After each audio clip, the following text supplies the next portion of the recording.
Ndugu washiriki, kwa mujibu wa kifungu cha 4 na kifungu cha 164 vya sheria ya uchaguzi wa rais, wa bunge na madiwani namba 1 ya mwaka 2024, na kwa mamlaka nilionayo chini ya kifungu cha 6 cha sheria ya uchaguzi wa rais, wa bunge na madiwani namba 1 ya mwaka 2024, ikisomwa pamoja na kanuni za uchaguzi wa rais, wa bunge na madiwani za mwaka 2025 iliyotangazwa katika tangazo la serikali namba 86 la tarehe 14 mwezi wa pili 2025, na kwa mujibu wa kanuni ya 58(2) ya kanuni ya uchaguzi wa rais, wa bunge na madiwani za mwaka 2025, ninaomba kutangaza matokeo ya ubunge, ikiwa ni sambamba na kumtangaza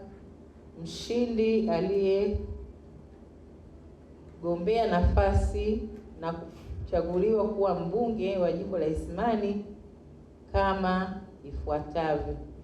Matokeo haya ninayasoma na kuyatangaza kwa mujibu wa kifungu cha 105(1) cha sheria ya uchaguzi wa rais na madiwani sura ya 345, ikisomwa pamoja na kanuni ya 58(2) kanuni ndogo ya che ya kanuni za uchaguzi wa rais, wa bunge na madiwani ya mwaka 2025 kama ifuatavyo.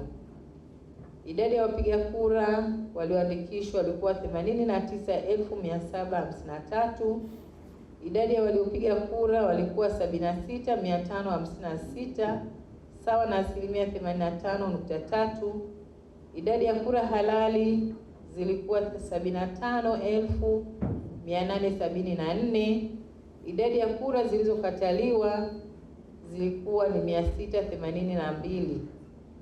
Hivyo kwa mamlaka nilionayo chini ya kifungu cha sheria, ninaomba kumtangaza aliyeshinda kiti cha ubunge jimbo la Isimani Bi Emanuela Mtatifikoro Kaganda, ambaye amepata kura 70,905 sawa na 93.5% kuwa mbunge wa jimbo la Isimani kuanzia leo tarehe 2 mwezi wa 6 mwaka 2026.